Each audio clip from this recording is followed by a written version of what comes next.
ग्रंथराज ज्ञानेश्वरी अध्याय क्रमांक 9 ओवी क्रमांक 277 आणि श्लोक क्रमांक 17 इथे आपण काल येऊन थांबलेलो होतो. मी या जगाचा पिता जनक आहे, जननी मीच आहे, प्राण्यांना कर्मफल देणारा आहे, पित्याचा पिता आहे, ब्रह्मादी ज्ञेय वस्तू मी आहे आणि प्रामण करणारे यज्ञ यागादिक पुण्यकर्म मी आहे, प्रणव मी आहे, ऋग्वेद सामवेद आणि यजुर्वेद मीच आहे. शेवटचे काही ओळी वाचले होते आपण.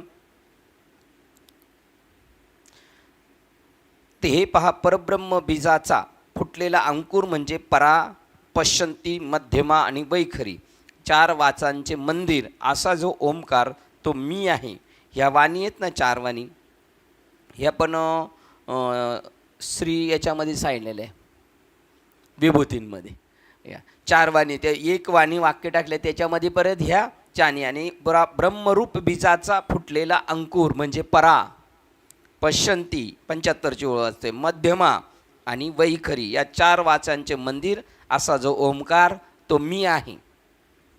म्हणजे तुमच्या मुखातून जे जे शब्द बाहेर पडतात ते ओमकारा. बरं, तुमच्या म्हणजे फक्त भक्ताच्याच नाही, सगळ्या, परंतु त्याचा तसा भाव नाही आणि तुमची आपली पण त्याच्याकडे पाहण्याची तशी भूमिका नाही. नाही तर कोण बोलवी त्या हरवीने धडधड जर आपल्याला कोण शिव्या देत असलं तरी आपला हाच निश्चय झाला पाहिजे, याला कोण बोलवतं आणि हा याच्या मर्जीने शिव्या देतोय का. आले देवाजीच्या मना, काय आपल्याला आज यांनी शिव्या द्याव्यात आहे का नाही. ते कोणाचे चाले ना. देवाला नव्हते का शिव्या देत, देवाला नव्हतं का म्हणत, काय म्हणायचे देवाला, तो गुरुराखी आहे की नाही. यादवांचं पोरग आहे, गवळ्याचं पोरग आहे, बघा त्याला पण नावं ठेवत होते. ज्या ओमकाराच्या पोटी अ उ म आकार उकार आणि मकार अशी 3 अक्षरे उत्पन्न होतात आणि ती उपस्थाक्षणीच तिन्ही वेदास घेऊन प्रगट झाली. म्हणून तयाचे बिसाट शब्द सुके म्हणू येती वेद. तयाचे ज्याच्यामध्ये हे रुजले ते, त्याच्यामध्ये नाही रुजलं तरी तो त्याच्याच सत्तेने बोलतो. म्हणून बाबा काय म्हणतात, हे भल्या माणसं तू कोणाच्या सत्तेने बोलतो, कोण बोलवी ते. हा तर जनरल नियम झाला का नाही, कोण बोलवी ते हरिविनं, म्हणजे भक्तालाच नाही अभक्ताला सुद्धा कोण बोलवतोय, तोच बोलवतोय. म्हणून ऋग्वेद, यजुर्वेद आणि सामवेद हे तिन्ही वेदही मीच आहे. याप्रमाणे वेदाची अखिल वंश परंपरा आहे मीच आहे असे आत्माराम श्रीकृष्ण म्हणतात. काल आपण इथपर्यंत आलो होतो. या अध्यायामध्ये त्यांना राजविद्या, राजगुह्य योग सांगायचा आहे आणि विशेष सांगायचं या दिसणाऱ्या उपाधीमध्ये, या उपाधी माझी गुप्त, चैतन्य असे सर्वगत, गुप्त रूपाने चैतन्य सर्वगत आहे. ज्या बी उपाधीची बी तुम्हाला दिसेल ती आणि ते तत्वज्ञ संत स्वीकारती तर तुम्हाला आपल्याला ती उंची प्राप्त करून देतात. साधू संत त्यांच्या योगाने तत्वज्ञ बनवतात. तत्वदर्शनी ज्ञानिश तत्वदर्शना. हा ज्ञानी जो आहे तो तत्वाचं दर्शन करतो किंवा अध्यात्मज्ञानम नित्यत्वम तत्वज्ञानार्थ दर्शनम. येतच ज्ञान तत्वाचं दर्शन आणि ते तत्वदर्शन ते करून देतात आपल्याला. म्हणून मी वासुदेव तत्वता. शरीराला जर तुम्ही पाहाल तर मी तुकाराम महाराजच दिसणार आहे, मी कुंब्याचंच पोरग दिसणार आहे, मी देहवाशीच दिसणार आहे. पण तत्वरूपाने जर पाहिलं तर मग आम्ही वैकुंठवाशी आहोत आणि देववाशी आहेत. देऊ या शरीर दृष्टीने जर तुम्ही पाहिलं, स्थूल दृष्टीने मला पाहू गेले तर मी आहे असं आहे. आणि ज्ञानदृष्टीने पाहिलं तर मी स्थावर चराचर जंगम परमा या सृष्टीचा मी आत्मा आहे. कोण? ज्याला बोध होतोय तो. आणि म्हणून त्यांना सांगितले या उपाधी माझी गुप्त सर्व होता, चैतन्य असे गुप्त. आणि ते तत्वज्ञ स्वीकारते किंवा अर्जुना मी नसे ऐसा हे पुढे येणार आहे. याच्यामध्ये कोणती जागा रिकामी आहे अशी आपली भूमिका झाली. गवताची काडी जी आहे ना ती सुद्धा चैतन्यच आहे.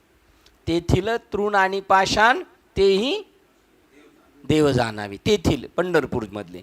आणि आपल्या गावाकडचे ते पण देवच जाणावे. कारण तुमची धारणा लगेच नाही व्हायची ना, म्हणून हळूहळू स्टेप बाय स्टेप तुम्हाला आपल्याला ते घेऊन चाललेले आहेत. या प्रकाराने काल आपण इथपर्यंत थांबलेलो होतो. हां, ते पण बरोबर आहे. तर का बरं त्यांनी गेलं नाही त्याचं आपल्याला पुढे पाहावं लागेल. का नाही गेलं त्याचा 3च वेळेचं पुढे ओवीत काय ऋतू साम हे तिन्ही म्हणे मी आत्मारम एवं मीच कुलक्रमो शब्द ब्राह्माचा. बोलणारा वक्ता त्या त्या त्या वेदातून बोलत असेल म्हणून त्याने स्वतःला बाजूला ठेवलं असेल. हे तिन्ही वेद आणि म्हणणारा चौथा. जसं ते काय सांगतात, ब्रह्ममहेशा परते जगाते धावणे नाही, तिथं पण त्यांनी स्वतःला साईडला ठेवलेलं. जगात पळता पळता ब्रह्ममहेशा परते जगाते धावणे नाही. का तर स्वतःला त्यांनी बाजूला ठेवले. काय तुम्हाला सुचत आहे त्याच्यावर काही? हां नाही, ते ते तर त्याच्यात त्याच झाले आहेत. त्या चारी वाणी एकातच झालेले आहेत. उपस्थाक्षणी त्याच्या सांगितलेले की परा पश्यंती मध्यमान वैखरी, त्याचा नाही सवाल. वाणी ह्याच्यामध्ये ते गेले आणि वेद याच्यामध्ये गेले. तिन्ही वेद अनुसरले. एका ठिकाणी म्हणतात असा जेव्हा तुम्हाला बोध होईल तेव्हा सगळा वेद तुम्ही अनुभवल्यासारखं होणार, असं एक ज्ञानेश्वरी वाक्य. ज्यावेळेला तुम्हाला यथार्थ बोध होणार आत्म्याचा तेव्हा सर्व वेद अनुभवल्यासारखं होईल. तुम्हाला काही सुचतंय का याच्यावर? नाही ना. नाना तुम्हाला काही सुचतंय का? नाही. हां हां हां हां बरोबर. अथर्व एकदम परफेक्ट साहेबांचं म्हणणं आहे. पूर्वी 3 होते हे आणि त्याच्यातून उपासनेसाठी चौथा साम यजुर्वेद आणि अजून दुसरं कोणतं सांगितलं? ऋग्वेद. हां हां हां. आणि आपण जे नामस्मरण करतोय ते ऋग्वेदामधलं आहे, बरोबर ना? मूळ ऋग्वेदमधलं आपलं नामस्मरण. साहेबांनी बरोबर सांगितलं, कनसे साहेबांनी. नाही तर परत कोणत्या साहेबांनी सांगितलं असं यांना कळणार नाही, परत घोटाळा होणार. श्लोक क्रमांक 18. कर्माचे फल मी आहे बा. तुमच्या आपल्या कर्माचं फळ काय आहे? भगवंतच आहे. आणि कर्म कोण आहे? कर्मफल देऊन पोषण करणारा मी. कर्माचं फळ मी, कर्माचं फल देणारा मी, तुझं पोषण करणारा मी, सर्वांचा स्वामी मी आहे. प्राण्यांनी केलेले व न केलेले पुण्य पापाधिक पाहणारा मी आहे. सर्व प्राण्यांचे निवासस्थान मी आहे. म्हणजे आपण कुठं राहतोय आता? ज्ञानदेवपाठ हरी हाच वैकुंठ. सर्वत्र वैकुंठ गेले असते म्हणजे आपण कुठं राहतो आता? देवात राहतो, वैकुंठात राहतो. रोगाधिकांच्या योगाने आर्त होऊन शरण आलेल्या भक्तांची आरती पीडा नाहीशी करणारा मी आहे बघा. त्यांना आलेले दुःखातून बाजूला करणारा मी आहे. आणि दुःख पाठवणारा कोण आहे? हां पहा ते पांडव अखंड वनवासी परी त्या देवासी न विसरती बघा, आठविती. आणि शिवाय ते तर देवाचे एवढे जीव लगे तरीसुद्धा त्यांच्या मागं दुःख कोणी लावलेले आहे? त्यानेच लावलेले. उलट उपकाराची अपेक्षा न करता उपकार करणारा मी आहे. जगाचा उत्पादक, जगाचा संहार करणारा आणि जगाची स्थिती करणारा, कर्मफलाचा निधी व जगाचे अक्षय बीज मी आहे. तुम्हाला आपल्याला ही धारणा करायची, ही एक तरी व अनुभवायची. आपला हा दृढनिश्चय झाला पाहिजे, जगामध्ये परमात्मा सोडून दुसरी काही गोष्टच नाही आणि तो परमात्मा पण मीच आहे. हे ओवी असतो. हे सर्व स्थावर जंगमात्मक विश्व प्रलयकाली ज्या प्रकृतीत साठवते ती प्रकृती श्रमली असता ज्या ठिकाणी विश्रांती पावते ते उत्तम स्थान मी परमगती आहे. बघा हे स्थावर सगळं जंगमात्मक विश्व प्रलयकाळी थकल्यानंतर एका प्रकृतीमध्ये जाऊन साठलं जातं आणि ती प्रकृती श्रमली असता विश्रांती घ्यायला कुठे जाते? परमात्म्याच्या इथे. आणि ज्याच्यामुळे ही प्रकृती जगते, ज्याने तिचा अंगीकार केला असता ती विश्व प्रसवते व जो प्रकृतीस्थ होऊन सत्व रज आणि तम या तिच्या गुणांचा उपभोग घेतो पहा. आणि ज्याच्यामुळे प्रकृती जगते, ज्याने तिचा अंगीकार केलेला आहे असता ती विश्व प्रसवते. कोणी अंगीकार केला? परमात्म्याने. व जो प्रकृतीस्थ सत्व रज आणि तम या तीनच्या गुणाचा उपभोग घेतो. कोण? त्या प्रकृतीस्थ असणाऱ्या त्या 3 गुणाचा तो उपभोगताय. तो विश्वलक्ष्मीचा पती मीच आहे.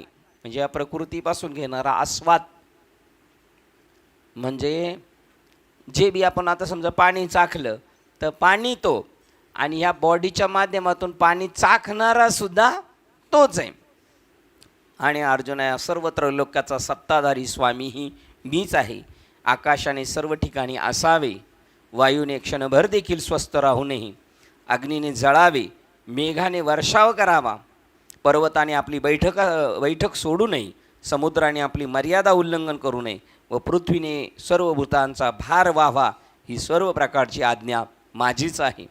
मी बोलविले तर वेद बोलतात, मी चालवले तर सूर्य चालतो. सर्व जगाचा चालक जो प्राण तोही मी हलवतो, तोही मी हलविले तर हलतो. आणि मीच आज्ञा पिले असता भूतांना हा काळ ग्रासतो. अर्जुना, याप्रमाणे ही सर्व ज्याची आज्ञाधारक आहेत असा जो समर्थ म्हणजे सर्व शक्तिमान आहे, तो या जगाचा नाथ मालक मीच आहे व आकाशाप्रमाणे सर्व ठिकाणी व्याप्त असून साक्षीभूत अलिप्त असणारा तोही मीच आहे. हे अर्जुना, याप्रमाणे नामरूपात सर्वत्र भरलेला आणि जो आपणच नामरूपाचाही आधारभूत जिव्हाळा आहे, ज्याप्रमाणे लाटा पाण्यातच उत्पन्न होतात व लाटातही पाणी असते, त्याप्रमाणे संपूर्ण जग ज्या ठिकाणी वास्तव्य करून असते, जगत रचना होते, अशा प्रकारे जगताचे विश्रांती स्थान मीच आहे. आपल्याकडे किती ओळ्या आहेत त्याच्यामधल्या? म्या बोलविल्या इथपर्यंतच आहे निवडकमध्ये. मीच आदल्या पिल्या असता 884 बघूया आपण. मियाची नियमित निमिम्याला साता काळू ग्रास तसे भूता ये म्हणी यागा ते पंडुसुता सकळे जायचे. जो ऐसा समर्थ तो मी जगाचा नातो आणि गगना ऐसा साक्षीभूत तोही मीच. इही नामरूप आघवा जो भरला असे पांडवा आणि नामरूपाचाही ओलावा आपणच जो. 86 घ्यायची. जैसे जळाचे कल्लोळ आणि कल्लोळाथी जळ असे ऐसेनी वसवितसे सकळ तो निवासू मी जो मज होय अनन्य शरण. बरोबर आले. ह्या दोन गोष्टी 2 ओळी पाहिजे होत्या. कोणत्या? 87 आणि 86 आणि 87 घ्यायच्या. आणि मग त्याला पुढच्या जे आहेच आहेत आपल्याकडं, जो मज होय शरण असा मी आहे. मी तत्वता एक असून, बघा, जे मला एकनिष्ठेने शरण येतात, जो मला एकनिष्ठेने शरण येतो त्याचे जन्म व मी मरण निवारण करतो, त्यास मुक्त करतो. म्हणून शरणागता शरण येण्यास योग्य असा मीच एकटा आहे. देवाने सरळ सांगितले, कोणाला शरण या? मला या. आपले एक महाराज आहेत, त्यांनी नको बोलायला रेकॉर्डिंग. ते म्हणतात गीतेत असं सांगितलं नाही की कोणाला शरण या, सांगितलेलं आहे जो मज होय अनन्य शरण तयाचे मी चुकवी जन्म मरण या लागी शरणागता शरण मीच एक. मी तत्वता एक असून, बघा, माया शक्तीमुळे अनेक रूपे धारण करून वेगवेगळ्या प्रकृती गुणाप्रमाणे स्वभावानुसार जगातील जिवंत प्राणी मात्रात प्राणरूपाने मीच वागत असतो. बघा, मलाच एकट्याला शरण आहे आणि जगात मीच एकटा आहे. मग शरण येणारा आणि ज्याला जो शरणागत आहे, शरणागत आणि जो ज्याला शरण गेलाय तो, हे दोघे मिळून कोण यायचे? आणि हे केव्हा कळेल? ज्यावेळेला अनन्य होणार त्यावेळेला कळणार. त्यामुळे 89 घ्यावा लागेल. बघू आपण 89 काय. मीची एक अनेकपणे, बघा, वेगळालेनी प्रकृती गुणे जित जगाचेनी प्राणी वर्तत असे प्रत्येकाचा प्राण मीच आहे. हलवतो मी इथपर्यंत ठीक आहे, पण प्राणसुद्धा मीच आहे. 89 घ्यायची. ज्याप्रमाणे सूर्य हा समुद्र किंवा डबके असे न पाहता वाटेल तेथे प्रतिबिंबित होतो, त्याप्रमाणे ब्रह्मदेवापासून चिलटापर्यंत सर्व प्राणी मात्रावर हा ब्रह्मदेव हा कीटक असा भेद न करता प्रतिउपकाराची अपेक्षा न बाळगता समान उपकार करणारा तो मीच आहे. सगळ्यांवर समलेवर ठेवतोय तो. हे पांडवा, जैसा समुद्र थिल्लरणं म्हणतात ते भलतेने बिंब सविता तैसा ब्रह्मादिक सर्वभूता सदुर्दय मी. जाऊ द्या, काय गरज नाही. हे पांडव, या त्रिभुवनाचे जीवन मीच आहे आणि उत्पत्ती स्थिती व लय या तीनही अवस्था जे आद्य कारण ते मीच आहे. बा, त्याचं मूळ कारण उत्पत्ती स्थिती आणि लय हे 3 आहेत आणि त्याचं आद्य कारण कोण आहे? त्याच्यातूनच हे निर्माण झालेलं आहे, तो परमात्मा मी आहे. आता हे किती वाचून कसं कळणार आहे? नाही कळणार. किती विद्वान असलं तरी कळणार नाही. आणि कळलं आहे ना तरी त्याला अनुभवणे म्हणतात, ते अनुभवू शकत नाही. लाखात एखादा अपवादमक असं म्हणावं लागेल, नाही तर नाही. अहो, तत्त्वज्ञान मिळून नाही अनुभवलं आहेत. अस्तेच्या महापुरी ब्रह्मज्ञान मिळालं असं तिथं ते सांगितलं आहे. अस्तेच्या महापुरी त्याच्यात सांगितलं, ब्रह्मज्ञानाची अपेक्षा असता करणाऱ्या हजारांमधून एक असे निवडून लाख लोक झाले आणि परत विजयश्रीच्या पाठी एक. तसे आस्थेच्या महापुरी म्हणजे ब्रह्मज्ञान घेतलं, पण यथार्थ ब्रह्मज्ञान काय वाक्य आहे तिथं? निसंशय कोणतीही संशय नाही, काहीच नाही, असं पूर्ण टोटल ब्रह्म, निक्क ब्रह्म जाणलेला अत्यंत कमी माणसं. त्याच्यामध्ये ब्रह्मज्ञान घेऊन कळानं ज्यांना, त्यांना ब्रह्मज्ञान न होता कळणं ही म्हणजे उगाच वल्गनाच ठरणार आहे. किती विद्वान असू द्या, नाहीच कळणार. त्यांनी एकाच याचं वाक्य सांगितलं, चला नामच कळणार नाही तर नामाचा विस्तार कसा कळेल? जे पै निगमाचळ शिकरी उपनिषदार्थ नगरी आहात ब्रह्माच्या एका हरी तयाशीच कळे. काय? अख्खी ज्ञानेश्वरी कळे त्यावेळेला. आणि वाक्चातुरच्या जोरावर कळेल ते म्हणतात. काय अजून एक वाक्य आहे त्याच्यामध्ये 13व्या अध्यायातल्या 810च्या पुढे की तुम्हाला व्याकरणी चौखटा तर्की अति गाडा परे आत्मज्ञानी पुढा जात्यंत होतो. तो तिथं जन्मजात आंधळा जसा माणूस आहे, तो कधी सूर्याला पाहत नाही, तसं किती पण असला तरी आत्मज्ञानाच्या पुढे तो आंधळा आहे, कारण त्याला शब्दाचं ज्ञान झालेले. किंवा अजून एक वाक्य बघा ना ज्ञानेश्वर महाराज निवृत्तीदादाच्या या अभंगामध्ये, मनसी न भियो कळी काळा. सुरुवात काय द्यायची? बोधे विन सुख सोळा आहे तो जिवाळा वेगळाची. ब्रह्मज्ञानाचा अगोदर, त्याच्या अगोदर एक वाक्य. बरेच दिवस आपण बोललो नाही का, मास होते सगळ्या वयांचं कधी कधी. ब्रह्म होसी व आगळा असं वाक्य. चला नेहमी आपण म्हणतो नाही, असंच आहे थोडंसं काहीतरी एक. बोधेविन सुख सोळा आहे तो जिवाळा शब्द ब्रह्मे होसी आगळा. काय कळू शकतं तुम्हाला? फक्त शब्द ब्रह्मे होसी आगळा म्हणसी न भियो कळी काळा बोधेविन सुख सोळा आहे तो जिव्हाळा वेगळाची भस्मदंड न लगे भारू अथवा उदास दिगंबरू न धरी लोकांचा आधारू आहे तो विचारू वेगळाची भस्मदंड भस्म उधळण जटा बारू. का सांडीशी ग्रस्त आश्रम, का सांडीशी क्रियाकर्म काही टाकू नको, कासया सांडीची कुळीचे धर्म करत जा. आहे ते वर्म वेगळाची, वेगळं राहिलं ते आहे ते राहिले वेगळेची. जप तप अनुष्ठान क्रियाकर्म यज्ञदान कासया इंद्रिया बंधन आहे ते निधान वेगळेची. कशाला लोक शरीराला हे करतो म्हणून तैसा मनाचा मारू न करता इंद्रियाशी दुःख न देता येतं मोक्ष असे ऐता श्रवणाचे माझे. अजून जी विषय संगून सांडिता इंद्रियाशी न दंडिता भोगली निसंगता कामे विन कामना नसताना सगळ्या गोष्टी उपभोगलेल्या आहेत त्यांनी. वेदशास्त्र जाणितले आगामी पूर्ण ज्ञान झाले पुराण मात्र धोंडाळले आणि आहे ते राहिले वेगळेची. सगळं केलं उलटं पालटं सगळं. शब्द ब्रह्मे होसी आगळा म्हणसी न भियो कळी काळा बोधे विन सुख सोळा आहे तो जिवाळा वेगळाची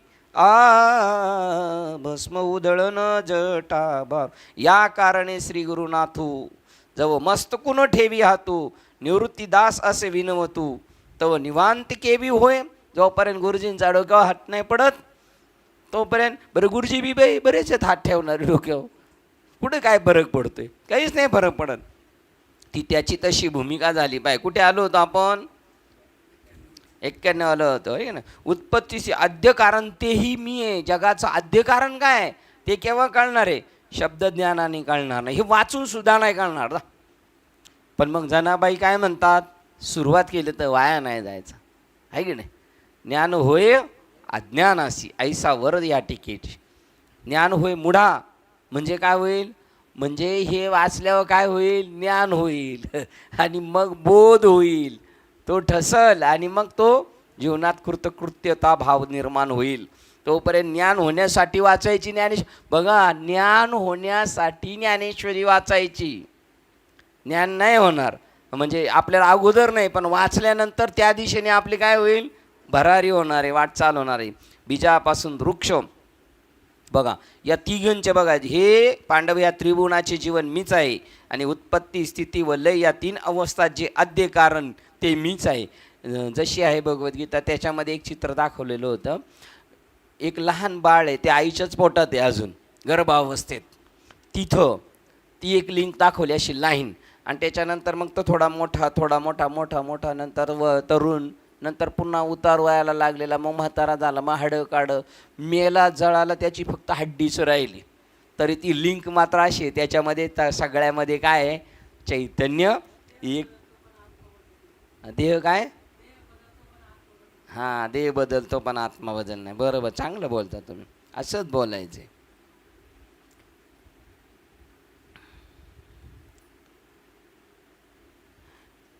आद्य कारण मीच आहे. बीजापासून वृक्ष बघा, शाखा उत्पन्न होतात, मग ते संपूर्ण वृक्ष पण त्या बीजात समाविष्ट लीन होते. त्याप्रमाणे आधी संकल्पापासून सर्व जगाची उत्पत्ती होते आणि पुन्हा ते जग आधी संकल्पातच लय पावते. त्या बीजातूनच जग निर्माण झालं. बीज आणि त्याची झाडं फाळं फांद्या फुलं सगळं काय आहे, ते झाडच आहे. तसं आपली निर्मिती ईश्वरापासून झाली आणि आपण कोण आहेत मग, आणि आपलं जेव्हा इंड होणार तेव्हा आपण पुढं जाणार, त्या बीजातच पुन्हा जाऊन सामावणार आहोत.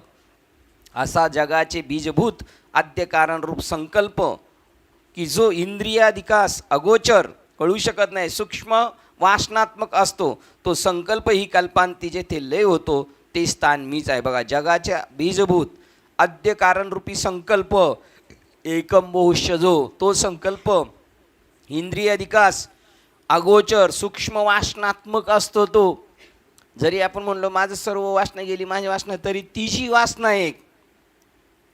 जन्म घेणे लागे वासनेच्या संगे, त्याची अंगे झाले, कोण झाले अंगे, जन्म घेणे लागे वासनेच्या संगे, त्याची झाले अंगे, कोण झाले अंगे, वासनाच. हां, ती सूक्ष्म वासना संकल्परूप जो इंद्रिय गोचर ती सूक्ष्म वासना असतो, तो संकल्पही कल्पांती जे ते लय पावतो. म्हणजे मी हरिरूप आहे आणि मी हरिरूपात लीन होलोय, ही सुद्धा संपलं. त्या पिक्चरचा एंड झाला. जेथे लय होतो ते स्थान मीच आहे. जेव्हा हा व्यक्त आकार नाहीसा होतो तेव्हा ही सर्व नामरूपे लय पावतात. वर्ण व्यक्ती आटून नाही तशा होतात व निरनिराळ्या जातीचे भेदही नाहीसे होतात. तेव्हा जग निर्माण करण्याकरता वासनात्मक संकल्पाचे सूक्ष्म संस्कार ज्या ठिकाणी अमर होऊन राहतात ते ठिकाणही मीच आहे. मग प्रत्येकाचे ज्या ज्या पण परत वासना असतील त्या तिथं जाऊन ती लीन झाल्या का पुन्हा परत त्या उगमाच्या ठिकाणी पुन्हा प्रलय काळ संपल्यानंतर पुन्हा परत जगत निर्माण होतं, तेव्हा त्या गोष्टी पुन्हा निर्माण होतात. श्लोक क्रमांक 19. मी सूर्यरूपाने ताप देतो, तापतो, मी पावसाचा निग्रह करतो व मीच वृष्टी पाऊस पाडतो. हे अर्जुना, मी देवाचे अमृत व मृत्यूचा मृत्यू आहे व कारण नामरूपांनी व्यक्त न होणारे मी आहे. बघा, मी सूर्यरूपाने ताप देतो, तापतो आणि मग पावसाचा निग्रह करतो, नंतर व मीच वृष्टी होऊन पडतो, बाष्पीभवन करून परत मीच पडतो. अर्जुना, मी देवांचे अमृत आहे व मृत्यूचा मृत्यू आहे. देवांना जे अमरपणाचा दिले ते अमृत मी, आणि तुमचा आपला मृत्यू तोच आहे. व कारण नामरूपाने व्यक्त न होणारे मी आहे. जे नामरूपाने व्यक्त न होणारे सुद्धा मी आहे. नामरूपाने आडून ठेवले ना, पण ते सुद्धा मीच आहे. मी सूर्याच्या रूपाने ज्यावेळेस प्रकाशतो, तापतो, त्यावेळेस हे सर्व जल आटून जाते आणि पुन्हा मीच इंद्र होऊन जेव्हा पाऊस पाडतो तेव्हा पुन्हा समृद्धी होते. ज्याप्रमाणे अग्नी लाकडे भक्षण करतो तेव्हा ती लाकडेच अग्निरूप होतात, त्याप्रमाणे मरणारे आणि मारणारे ही दोन्ही स्वरूपे माझीच आहेत असे जाण. ही ओळ आहे ना त्याच्यात, आहे ना? हां आहे ना. हां 310 301 नाही 197 आहे इथं. ही ओळ नाही आहे, बघू 97 काय आहे. अग्नी काष्टे खाय, ते काष्टची अग्नी होय, तैसे मरते मारते पाहे स्वरूप माझे. नाही ना, हां मग ती घ्यायची त्याच्यामध्ये. हां बघा, या लागे मृत्यूच्या भागी जे जे, तेही पै रूप माझे, आणि न मरते तव सहजे मीचे आहे. पा ही पण घ्यायची 98. अजून कोणती घ्यायची? मी सूर्य वेचेनी वेशे, तपे ते हे शोषे, पाठी इंद्रऊन वर्षे, ते पुढे ती भरे. जाऊ दे, ही नको आहे. 97, 98. आता बहु बोलोनी सांगावे, ते एकीही हेळा घे पा आगवे, तरी साता सतही जाणावे मीची पैगा. आता बस अर्धा पडदा सोडून देतो, सगळं जनरल जे दिसतंय दृश्य गोचर ते सगळं काय मीच आहे की नाही. ज्याप्रमाणे अग्नी लाकडे भक्षण करतो तेव्हा ती लाकडे पण डायरीमध्ये आहे, इवळ डायरीमध्ये इवळ आहे की नाही. लाकडे अग्निभक्षण करतो तेव्हा ती लाकडे अग्निरूप होतात. त्याप्रमाणे मरणारे मारणारे दोन्ही स्वरूपी माझीच आहेत असे जाण. याकरता मृत्यूच्या वाट्याला आलेली जी रूपे आहेत तीही माझीच रूपे आहेत, आणि जे न मरणारे अविनाशी आहे ते सहज माझेच रूप आहे. देहनाशीवंत आहे, मर काय तोही मीच आहे, आणि जो अजरामर आत्मा आहे आत्मातला तोही मीच आहे. त्याचं नाव हे आत बाहेर मी कोंदले. आता फार बोलून 98 घेतले. आता फार बोलून जे सांगावायचे ते तुला सर्व एकदाच सांगतो. हे लक्षात ठेव की सत म्हणजे व्यक्त कार्य व असत म्हणजे अव्यक्त कारण, अशी दोन्ही स्वरूपे करून मीच आहे असे जाण. म्हणून अर्जुना मी नाही असे कोणते ठिकाण आहे, परंतु या प्राण्यांचे दैव कैसे चमत्कारिक आहे पहा. ते सर्व व्यापक सर्वांत अंतर्यामी अशा मला पाहत नाही. 300 तुम्हाला कुठून 96 पासून कंटिन्यू ठेवायचं. 96 पासून हां 97 पासून बरोबर असं पाहिजे. सगळे हुशार आहेत. म्हणून अर्जुना मी नाही असे कोणते ठिकाण आहे, परंतु आहे का काही एखादं ठिकाण आहे का देव नाही अशी, असं प्रश्न विचारला त्याने. म्हणून अर्जुना मी नाही असे कोणते ठिकाण आहे प्रश्नचिन्ह, काही एखादं सांगता येईल. जे महाराज नाही म्हणतात ते आहे. देव नाही आता म्हणजे ते ठिकाण कोणतं झालं, ते महाराज आहे का नाही. काय नंबर भेटला चांगला आहे का. तुम्ही काही पण तिथं करायचं तुम्हाला काहीतरी सापडलंच आहे ना. शेतकरी रोज शेतात जातो, काय भेटतं काय म्हणतात, तरी एखादं आलेलं अनाथ आहे ते उपटूनच टाकेल, नाही ते एखादं दगड बाजू दुसऱ्याच्या वावरात टाकेल आपल्या दगडात. काहीतरी करणारच तो आहे की नाही. आणि जर भेटलाच कोथमिराचा काय ठोम माहिती आहे का तुम्हाला कोथमिरीचा. हां काडी नाही का ते घरी घेऊन येईल, घरची बी खुश होणार. जात जा असं. हां आनंद होईल ना. काय म्हणले काय कळलं नाही तुम्ही. हां आनंद जा असं, रोज आनंद जा म्हणणार. म्हणून अर्जुना मी असे कोणते ठिकाण आहे, परंतु या प्राण्यांचे दैव कैसे चमत्कार आहे का पहा. ते सर्व व्यापक सर्वांत अंतर्यामी अशा मला पाहत नाही. बरं देव नाही असं म्हणतात, तैसा हृदयामध्ये राम. किती घनचक्कर म्हणलं पाहिजे. अख्ख्या जगाला ओळखतो पण स्वतःला नाही ओळखत. किती घनचक्कर असणार तो माणूस. अरे लाटा जलरूप असून पाण्याशिवाय सुकाव्यात, काय आश्चर्य. हे जगातलं आश्चर्य. काय सुरुवात आहे त्याची. शबास. तरंग पाणे विन सुकती, रश्मी वाती विन देखती, तैसे मीची ते मी नव्हती विस्मय देखा. मी कुठं नाही त्याचं उत्तर आहे. नाही म्हणतात ना, तेच ते मी आहे पण ते नाही म्हणतात. हिवळ नाही आपल्यात ना, आहे ना. पहा बरं. अरे लाटा जलरूप असून पाण्याशिवाय सुकाव्यात, माणूस देव असून तो म्हणावा देव राहिला नाही. किती मंद प्रज्ञा असणार तो. कोणत्या शाळेत शिकला काय माहिती. गुरुजी पण लय भारी असतील त्याचे. नाव सांगावं तर आमचे गुरु तुमचे गुरु तुम्ही तसलेच. आणि लोकांना पण येडपट करायला लागले. आंधळ्याची शाळा काय आहे काय प्रमाण. तुम भी आंधे हम भी आंधे सब आंधो का मेला. आणि ते आपल्यासारखेच बोलतात. आपल्यातलेच आहेत ते. हा आपल्यातला गेलेला वो भी बन गया उनका चेला.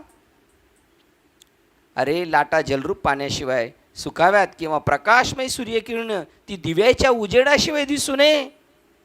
देव होनी नाही. आपले मधनेबाबांचं एक वाक्य आहे नेहमी.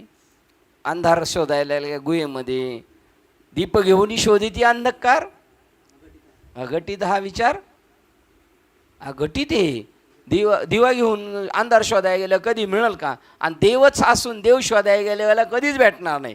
आता गायकवाड त्यांचं ते वाक्य नाही, देव भेटेल काय, देव शोधेल काय? आता तू देव आहे ना भले माणसा, म्हणून तत्त्वमसी जो शोधायला निघाल त्याला सांगितलं तू तेच आहेस.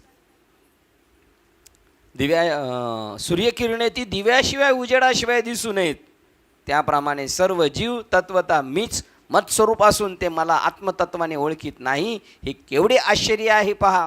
ह्या सकल विश्वात अंतर्बाह्य मीच ओतप्रोत भरलेला आहे व हे जग केवळ माझेच ओतलेले म्हणजे मद्रूप आहे. परंतु जीवाचे कर्म त्यांना कसे आड ओढविले की ते मीच देवच नाही असे म्हणतात. आता देव राहिला नाही आणि आता संत राहिले नाहीत आणि हे सांगायला हे राहिलेले आहेत. परंतु अमृताच्या आडात पडावे. बघा, मनुष्य जन्म सगळ्यात ग्रेट, त्याला बुद्धी दिली, तो पडलायच कशा? परमात्म्याच्या स्वरूपात पडलेला आहे. परंतु बघा ते म्हणतात अमृताच्या आडात पडावे. आपण कुठं पडलेलो आहे? अमृताच्या आडात पडलेलो आहे. आणि मग आपणच बाहेर काढण्याचा प्रयत्न का करावा? कुठं राहावं आपण? मग तिथंच बाहेर आल्या उलट मरू आपण. परंतु ते ज्यास अप्राप्य आहे, परंतु अमृताच्या काठावर आडात पडावे आणि मग आपण आपणास बाहेर काठावर काढण्याचा प्रयत्न का करावा? परंतु ते ज्यास अप्राप्य आहे, प्राप्त आहे, ते आहे त्यास असेच होते, तशा त्या अभाग्याला काय करावे? बघा, वाक्यसुद्धा बोलताना किती अवघड आहे. परंतु असे ज्यास अप्राप्य आहे त्यास असेच होते. अप्राप्य म्हणजे देवाच्या मनात आहे, याला प्राप्य करून नाही द्यायचं. म्हणून प्राप्ताची प्राप्ती हे वाक्य, हरी प्राप्तीसी उपाय. अप्राप्ताची का प्राप्ताची? प्राप्तच कळून घ्यायचं. यालाच मधने बाबा म्हणतात, नामदेव महाराजांना देव मिळाला नव्हता का कळाला नव्हता? कळाला नव्हता. मिळाला तर सगळ्यांनाच आहे. आपल्याला परत दुसरा प्रश्न आहे, आपल्याला मिळाला नाही का कळाला नाही? हां, मिळाला पण आणि कळालं पण आपल्याला, आहे की नाही? परंतु ते ज्यास अप्राप्य आहे ते असेच होते, तशा त्या अभाग्याला काय करावे? हे किरीटी, अन्नाच्या एका ग्रासासाठी धावणाऱ्या एका आंधळ्याच्या पायाला चिंतामणी रत्न लागून तो अडखळला, पण तो आंधळा अर्थात दृष्टी नसल्यामुळे तो जसा त्या रत्नाला पायाने बाजूला लोटून देतो जाता जाता, कधी आंधळ्याला, आणि चिंतामणी रत्न भेटलेलं आहे, तसं परमात्म्याबद्दल ही आंधळे आहेत. आणि मिळालेलं शरीरच परमात्मा आहे, शरीरसुद्धा परमात्मा आहे,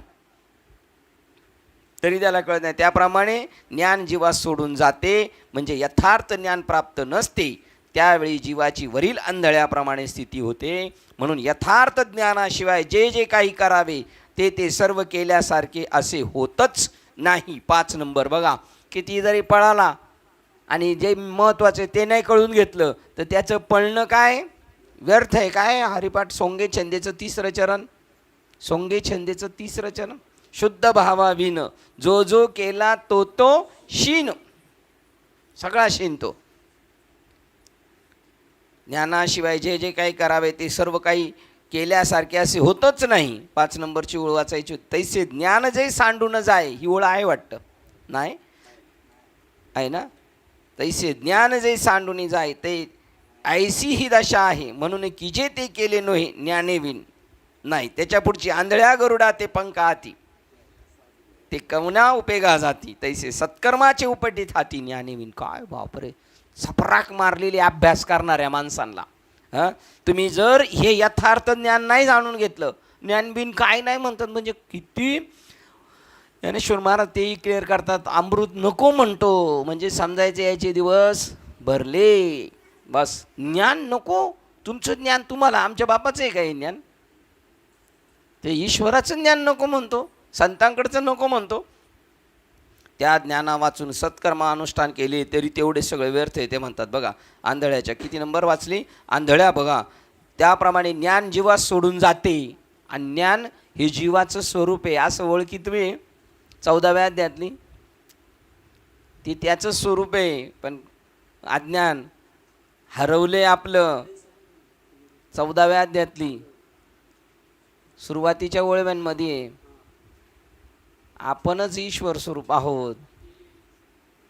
विसरतो माणूस.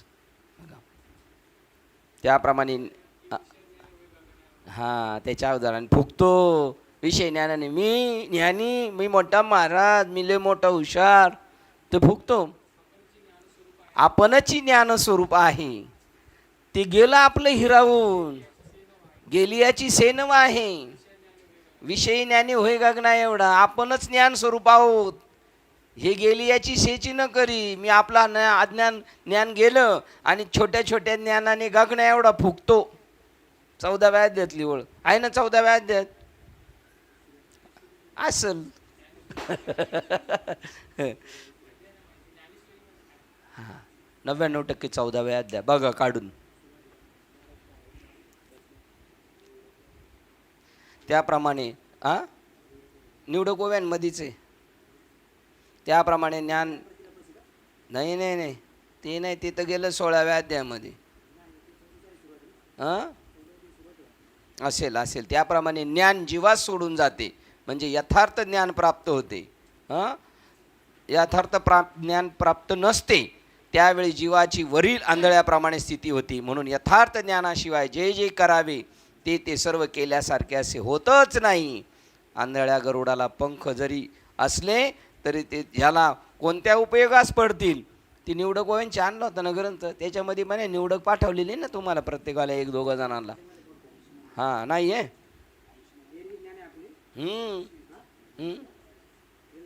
वाच ना. हां हां एरवी ही पण 14व्या अध्यायातलीच आहे. हां ही 14व्या अध्याय त्याच्या खालची. गुणातीत योग किती नंबरची ओळ आहे? 80 नंबर. आपण थोडी आणि जे नाही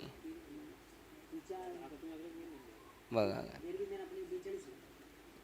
नाही ते जाऊ दे. आपला आपण विसरजो धनंजय त्याची नाव रूपा अनादी जे याचे एरवी ज्ञान हे आपुले परी परैसिनी झाली, आवडून घेतले भाऊ स्वर्गादी तुझ्या या प्रती लपसी. बरोबर ते नाही झाले. ज्ञान हे आपुले स्वरूप असून आपण हरून गेलेलो आहे. बघा असू द्या. जीवाची वरील आंधळ्याप्रमाणे स्थिती होते. म्हणून यथार्थ ज्ञानाशिवाय जे जे काही करावे ते सर्व केल्यासारखे असे होतच नाही. पहिला अध्याय. आपणच ज्ञानस्वरूप आहे, हे गेले दुःख नव आहे की विषया एवढे होय गगना एवढा. वा वा 14व्या अध्यायातला 153 बघा 14वाचा अध्याय आहे की नाही. आपणच ज्ञानस्वरूप आहे ते गेले हे दुःख. सात्विक याच्यामध्ये सात्विक माणसाला गंध चढतो बघा. म्हणे भाग्यनी माझे आजी सुखिया नाही तुझे, विकाराष्टके फुंजे सात्विकाचे नी. सत्वगुणाचा त्याला जोर चढतो. आणि येणेही नसरे लांकन लागे दुसरे, जे विद्वत्तेचे भरे भूत अंगी. कीर्तन चांगलं करता आलं गाता आलं वाजवता आलं तर फुगायचं नाही. फुगला का फुगा फुटतो असं त्यांना सांगायचं आहे. पण फुगायची लय हौस आहे आपल्याला. आपणची ज्ञानस्वरूप आहे ते गेले हे दुःख नव आहे की विषयाने होय गगना एवढा. रावो जैसा रंकी रंकपणे रिगे धानी, तो 2 दाना मानी इंद्रू ना म्हणे. बघा तसं तो स्वतः राजा आहे राजा. आणि झोप लागली आणि त्याला कोणतरी 2 दाणे दिले भिकेचे, त्याच्यात फुगला तो. तसं झालं. हां शाबास क्या बात आहे. भिकारीचे पण 2 भिकाऱ्यांचे हे महत्वाचे आहे. 2 महाराज, त्या महाराजात त्याच्यापेक्षा 1000 उजवा आहे तर आले ग फुगीरवाणी करायला लागलेला आहे. करेक्ट. जीवावरील आंधळ्याप्रमाणे ते स्थिती होते. म्हणून यथार्थ ज्ञानाशिवाय जे जे काही करावे ते सर्व केल्यासारखे असे होत नाही. यथार्थ ज्ञानाचा नाही अभ्यास, त्याच्या विरुद्ध कोणत्या ज्ञानाचा अभ्यास झाला आहे? सगळ्यांचा विपरीत ज्ञानाचा, देवापासून बाजूला घेऊन जाणाऱ्या ज्ञानाचा आहे. आणि देवाकडं जाणाऱ्या ज्ञानाचं त्याचं आम्हाला नको, ते नाही सांगितलं आमच्या बापांनी, नाही आम्हाला ते सांगितलं त्यामुळे आम्हाला नाही करायचं. आंधळ्या गरुडाला पंख जरी असले बघा, नाही तर त्यांची उंची काय आहे? भगवान विष्णूचं वाहन आहे ते. एवढी मोठी उंची आहे त्यांची. बस त्यांनी नाथबाबा म्हणतात वीट देऊन परीस घ्यावा बुद्धीच्या जोरावर. आपल्याला अक्कल कमी.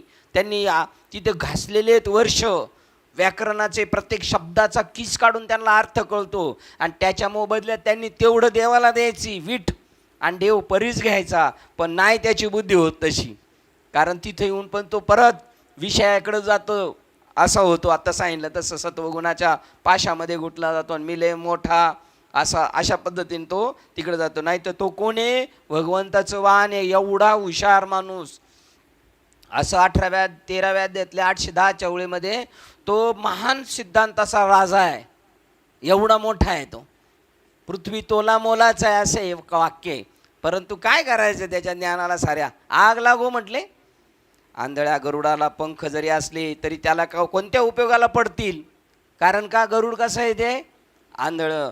जसा त्याला त्याचा उपयोग नाही, त्याप्रमाणे यथार्थ ज्ञाना वाचून सत्कर्म अनुष्ठानाचे केलेले श्रम व्यर्थ ठरतात. आता मला तिथं ते महादेव बाबा, रामभाऊ बाबा राऊत त्यांची आठवण होती. ज्ञानी आपला सत्कर्म करतो, दया करतो, कोणाचं वाईट करत नाही, चांगलं बोलतो, पण ईश्वराचा साक्षात्कार नाही. काय पाहिजे? ईश्वराचा साक्षात्कार नाही, तो पापी आहे, पापी.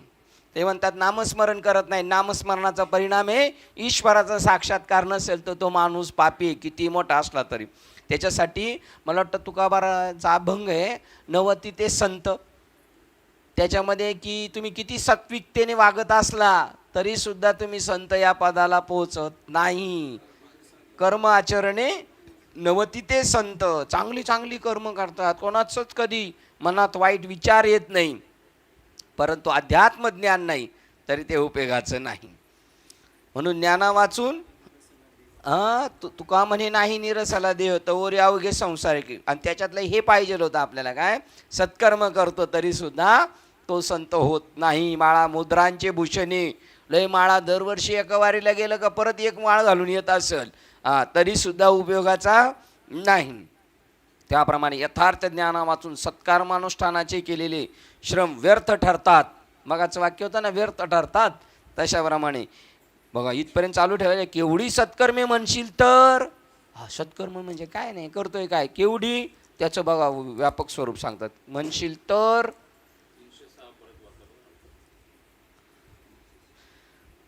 आंधळ्या गरुडाला पंख जरी असले तरी ते त्याला कोणत्या उपयोगात पडतील?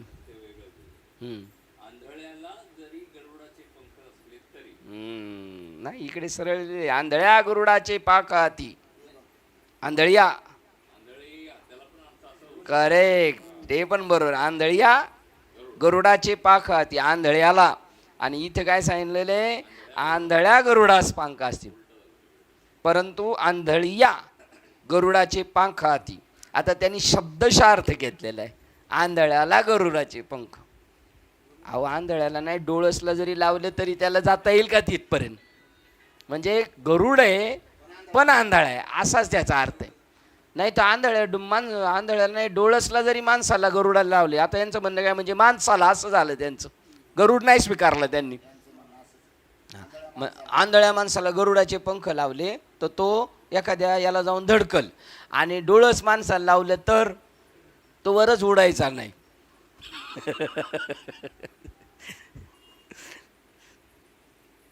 केवढा सत्कर्म म्हणशील तर, का बरं इकडे 7 पुढं तिकडे टाकले, 7 अर्ध्यात तिकडं पाठवलं, 6च्या अर्धात अर्थ दिला नाही तर. सत्कर्माचे उपटेताती ज्ञानी होईल. 7चा का अर्थ आहे? केवढी सत्कर्मे म्हणशील तर. अरे अर्जुना, असे आश्रम विहित धर्माचे आचरण करून नाही, ह्या ओवीचा अर्थ नाही दिला, तेवढाच दिला. मग तो 7 मध्ये नव्हता, 6 मध्येच होता. तिकडं काय बघा, इकडे एक वाक्य टाकून दिलं फक्त, तिथं ती ओळ नाही आहे पण अर्थ टाकला त्यांनी, आणि 7ला परत खाली दुसरा अर्थ आहे. चला, म्हणजे किती यांनी तिथे ते लिहिलंय. यांनी एक गोष्ट, केवढी सत्कर्मे म्हणशील तर सांगत नाही ते, पण याचा अर्थ केवढी असली तरी, किती मोठी सांगा बरं. ज्ञानेश्वरीच्या आधारे 17व्या अध्यायातलं बरं, शेवटच्या श्लोकामधलं जमलं ना? मोठ्याने जरा. अश्वमेध यज्ञ कीजे,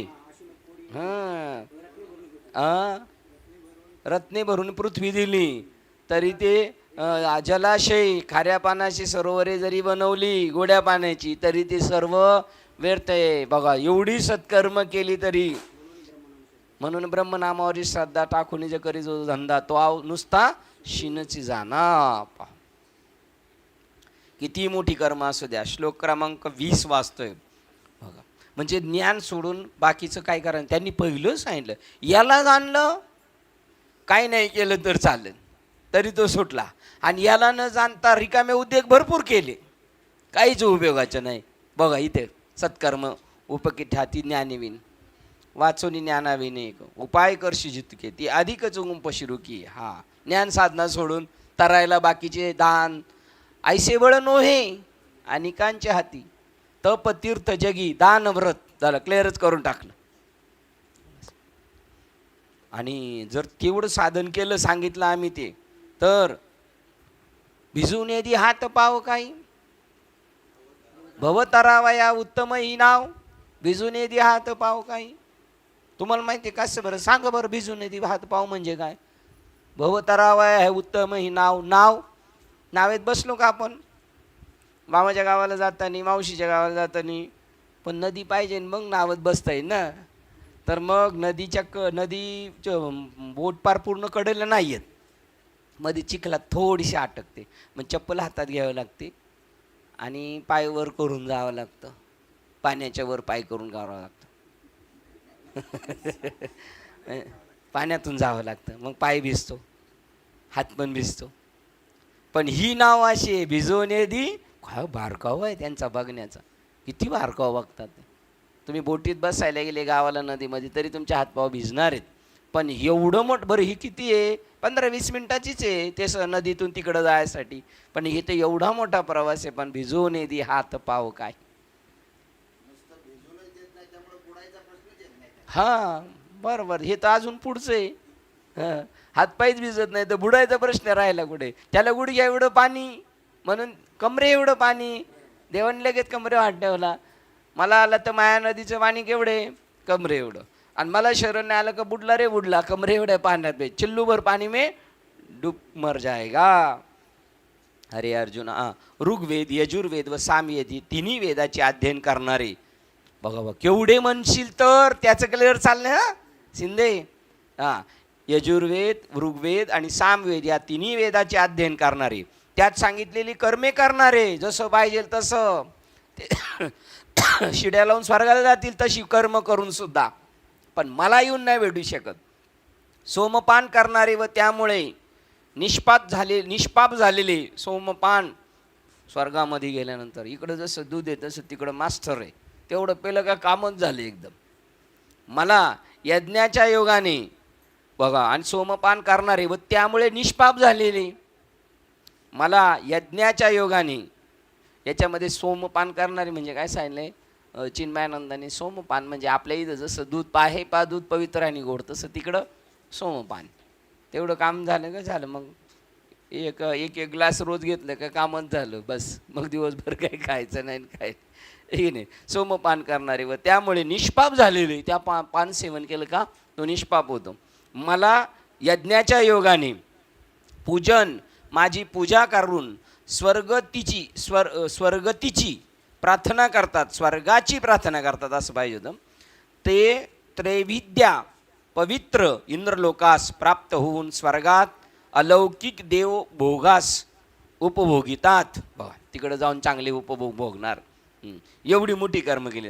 अरे अर्जुना असे पहा आश्रम विहित धर्माचे आचरणे करून जे आपणास विधी मार्गाची कसोटी बनतात. बघा आश्रम विहित धर्माचे तुम्हाला काय सांगितले आश्रम विहित धर्म करायला सांगितलं ना 13व्या अध्यायात. आणि मग ते केलं तर मग ती सत्कर्म तुम्ही केलेली ती कर्मच तुम्हाला ज्ञान देतील.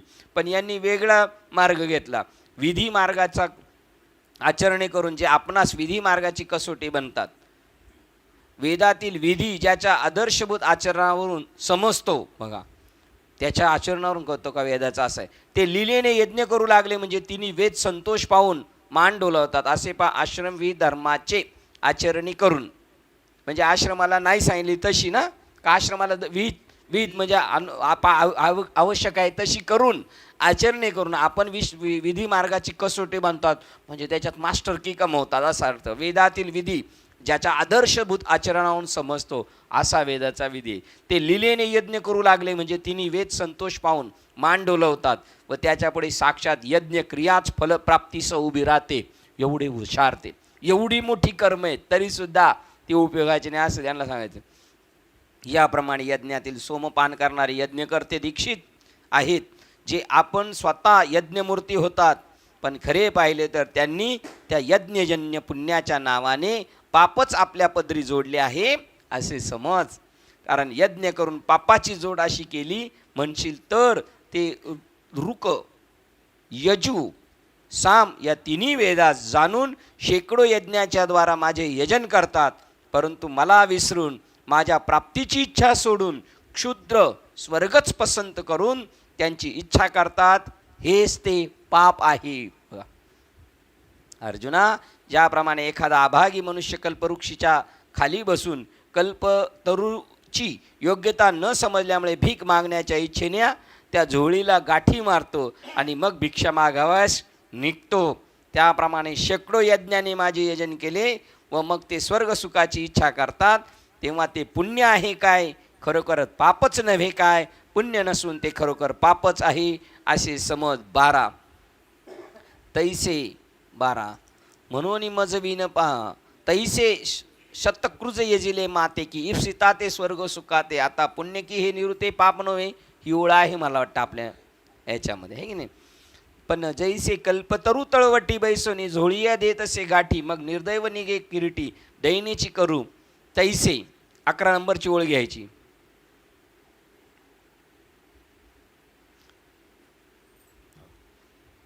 तैसे अजून 310 पण घ्यायची. काय 310? श्रुतीत्रयाते जाणोनी शतवरी यज्ञ करुणी यजितिया माते चुकोनी स्वर्गावरती. ऐसे दीक्षित जे सोम जे आपणची यज्ञाचे स्वरूप ती तया पुण्याची निनावे पाप जोडिले देख. बघा पुढे यजन करिता कौतुके ती वेदाचा माथा तुके क्रिया फळेशी उभी. एवढे मास्टर आहेत यज्ञ, ते तिन्ही वेदाचा माथा तुके. ते म्हणतात काय माणूस आहे हुशार, पण एवढी मोठी कर्म असली तरी रॉंग वेलाच गेले. 8 घ्या, 7 पासून पुढे घ्यायचं. का तर आंधळ्या गरुडा ते पंख आते, त्याचं विश्लेषण चालू आहे. हे कोणाचं विश्लेषण चालू आहे? ते आंधळ असल्यामुळं कुठे पोचायचंय हे माहीत नसल्यामुळं इकडं धडकून स्वर्गात खपलं. घ्यायच्या 7 पासून घ्यायच्या. चालेल ना साहेब? काय कुठं काय पैसे मोजायत की चालत चालत. बापरे, काय काय घेऊ शकता आणि काय काय तुम्ही नको म्हणू शकता, काहीच नाही म्हणू शकत. म्हणून माझ्या प्राप्तीविना स्वर्गाची प्राप्ती घेणे हा अज्ञानी लोकांचा पुण्य मार्ग आहे, परंतु यथार्थ ज्ञानी या मार्गास प्रतिबंध हानी करणारा म्हणजे जन्मरूपी फेऱ्यात पडणारा असे म्हणतात. 13 आहे, चालू ठेवायचं, रनिंग चालू ठेवायचं. मागचे पण चालू ठेवले होते का आपण? आंधळ्या गरुड्याची घेतलेली म्हटलेलो. कोणती घ्यायला सांगितली होती? पूर्ण घ्यायला सांगितलं होतं. हां पूर्ण घ्यायचं आहे, बरोबर. सगळं घ्यायचं आहे. बापरे, 1996 पासून घ्यायचं बोललो ना आपण. का 96 नाही घ्यायचं म्हटलं होतं? 96 नको म्हटलं होतं का? 97 पासून घ्यायचं आहे. कंटिन्यू चालू राहू द्या.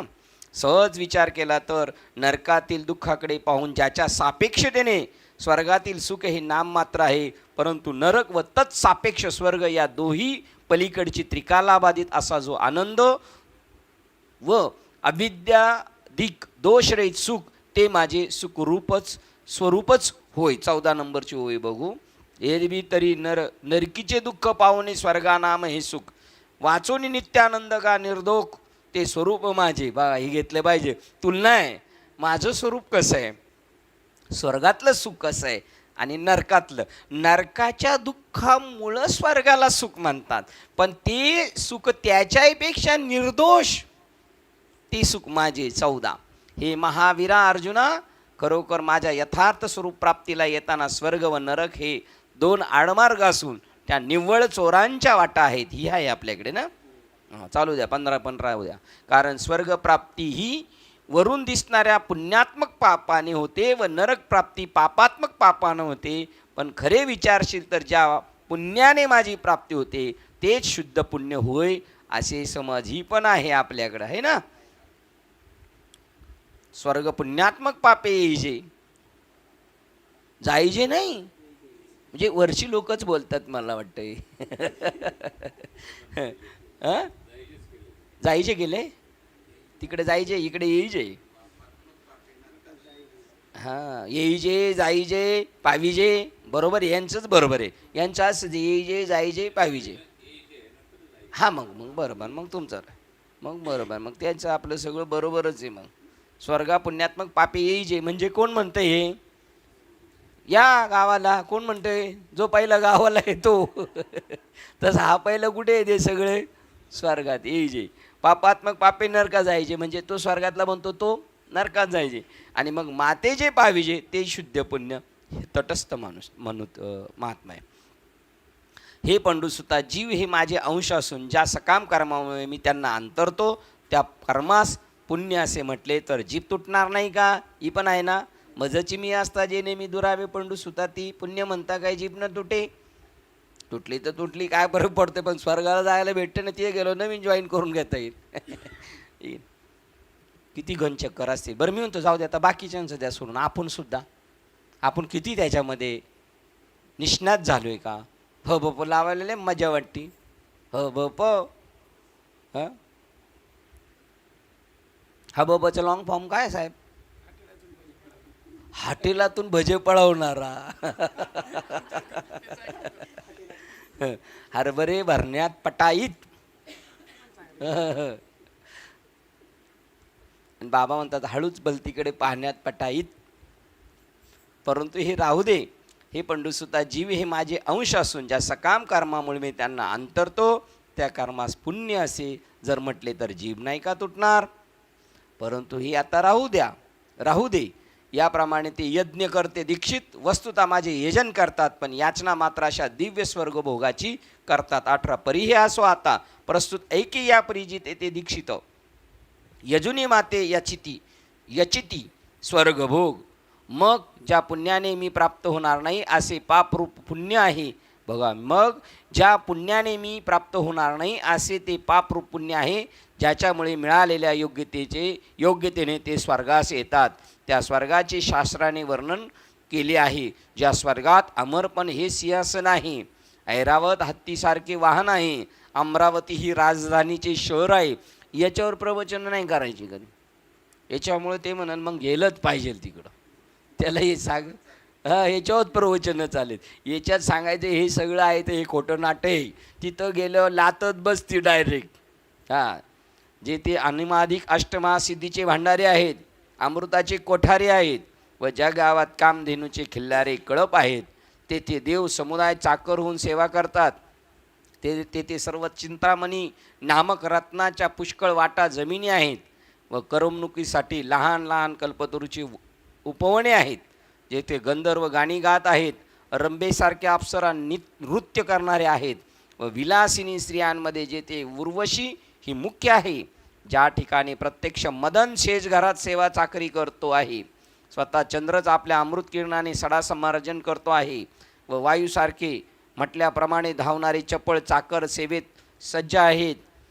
स्वतः देवगुरु बृहस्पती ज्यात मुख्य आहे असे आशीर्वाद देणारे व कल्याण इच्छिणारे ब्राह्मण आहेत.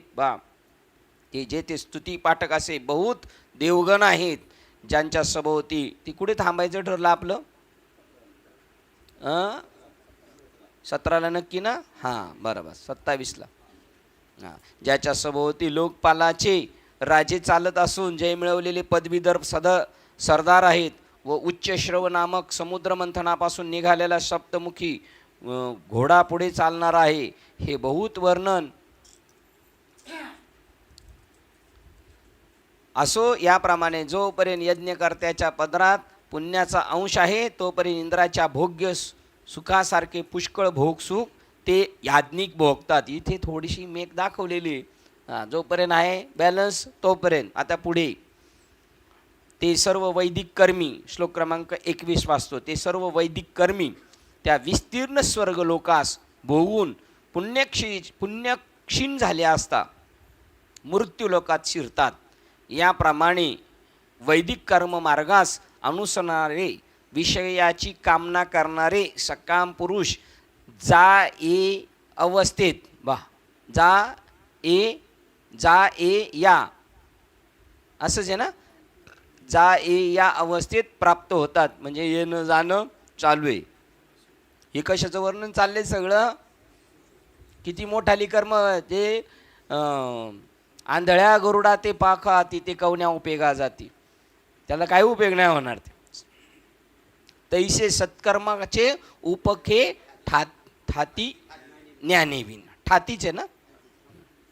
मग त्याच्या पुण्याची पुंजी समताक्षणीच इंद्रपणाच्या ऐश्वर्यावरून उतरून निस्तेजित होऊन पुन्हा ते मृत्यूलोकी माघारी येतात. ज्याप्रमाणे वेशेच्या नादापायी एखाद्याचे सर्व द्रव्य नाहीसे होते, मग त्याला तिच्या दारात हात किंवा बोटेही देखील लावण्याची सोय सत्ता राहत नसते, त्याप्रमाणे स्वर्ग सोडून मृत्यूलोकात येताना या यज्ञकर्त्यांची स्थिती अतीव लाजीरवाणी होते. ती तुला काय वर्णन करून सांगू. हे आहे ना पहिली पण आहे. मग तया पुण्याची पावटी सरे 28-29 आहे ना. हां, अरे मुख्यतः ज्या वेळेस जपावायचे त्यावेळी नित्य अति सन्निहित अशा मला चुकले. काय वाक्य आहे बघा.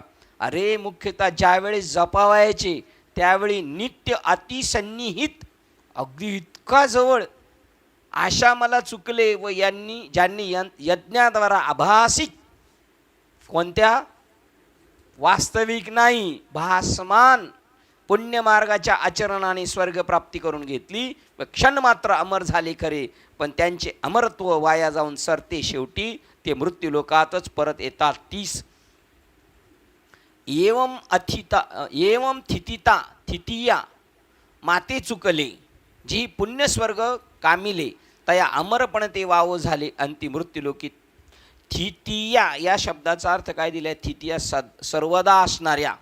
बघा काय हा थितिया या शब्द कळेल का कधी? पारायण करणाराला तर काहीच कळायचं नाही. असं वाचून नीट कळानी. थितिया या शब्दाचा अर्थ सर्वदा असणाऱ्या. आणि त्याचा अर्थ अजून साखरे बाबांनी काय केलेला आहे? अतिसन्निहित, सगळ्यात जवळ. कोण आहे? आपल्या परमात्मा. त्याला चुकले आणि इकडं भरसंडले. बस ही पण घ्यायची. हा, त्याच्या पुढची तर असणारे मातेच्या उदर कोरी पचुनी विष्टेच्या दात्री उकडुनी नवमास्वरी जन्मोनी मरता. ती 31 आहे ना. बघा किती महत्वाची ओळ ही, किती जवळ आहे. मृत्यूलोकात येते वेळी अशी दुर्दशा पहा. अगोदर मातेच्या उदररूपी गुहेत विष्टेच्या थरात 9 महिने उकडून पक्क दशेत येतात आणि पुन्हा पुन्हा जन्माला येऊन मरण पावतात. असे हे जन्म मरणाचे रहाट गाडगे सारखे चालू असते आणि ते चुकवायचे. स्वर्गातील ऐश्वर्य किती क्षणभंगूर आहे पहा. अरे स्वप्नात प्राप्त झालेला ठेवा जसा जागृत झाल्यावर सर्व पार नाहीसा होतो, त्याप्रमाणे यज्ञकर्त्यांचे स्वर्ग सुख आहे असे समजावे. 32 काय? अगा स्वप्नी निधान फावे परी चेईले हरपे आगवे तैसे स्वर्ग सुख जाणावे वेदज्ञाचे. बघा वेदज्ञाचे. अर्जुना वेदविदुर ही पण घ्यायची. 32 त्याच्या पुढे अर्जुना वेदविदू जरी झाला, कारण ते स्वर्गसुख वेदाने दाखवलेलं. बघा काय वाक्य परत वाचतो. स्वर्गातील ऐश्वर्य किती क्षणभंगूर आहे पहा. अरे स्वप्नात प्राप्त झालेला ठेवा जसा जागृत झाल्यावर पार नाहीसा होतो, त्याप्रमाणे यज्ञकर्त्यांचे स्वर्ग सुख असे समजावे. 32 यज्ञकर्त्याचे. पण इथे 32 मध्ये वेदाज्ञाचे. हां, इथे काय दिलेले? स्वर्ग सुख आहे असे समजा यज्ञकर्त्याचे. आणि इथे वेदज्ञाचे. हां, हे महत्त्वाचे. यज्ञकर्त्यापेक्षा वेदज्ञाचे महत्त्वाचे. वेदातला जो ज्ञानी, आंधळ्या गरुडाचा तो ज्ञानी. अर्जुना वेदविद जरी झाला 12 नंबर, वेद जाणणारा. तिकडं काय साहेब? वेद जाणणार आहे.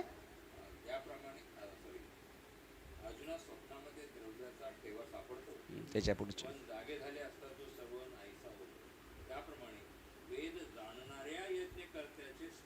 हा वेद जाणणारा वेद विदू झाला तरी माते नेनता वाया गेला. हो ना. ही पण आहे हो माऊलीबद्दल आईबद्दल ओळ एक माते नेनता वाया गेला.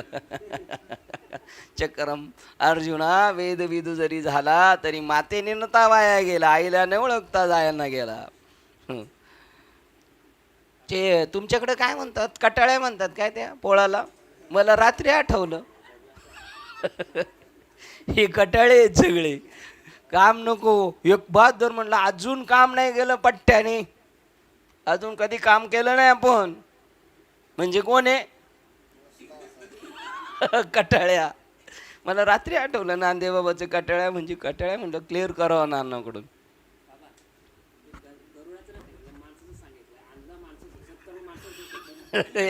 याचे पाय पड प्रवीण. बरं तसंच आहे, दृष्टांत घेतलाय, सिद्धांत तसाच आहे. ते म्हणले गरुडाचं नाही सांगितलं, माणसाबद्दल सांगितले. माणसाबद्दल बी माणसातला हुशार माणूस, वेदज्ञ, वेदांतचार्य, त्यांच्याबद्दल सांग. काय ऐहिक भोगामध्येच रुची आहे ना त्यांची, आणि ऐहिक भोग आणि स्वर्गभोग याला ओवाळलेल्या तुकड्याप्रमाणे ओळ टाकतो तो एवढ्या लाभाचा गोसावी होतो.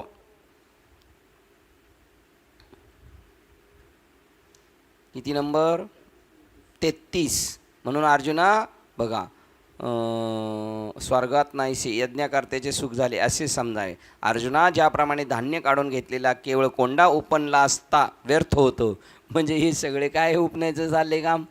कोंडे धान्य नेले घरी, भूज पडले, ते उपण्याला उभे राहिले ते, आणि वारं कुडून रे वारं कुडून दुसऱ्याला विचारतात.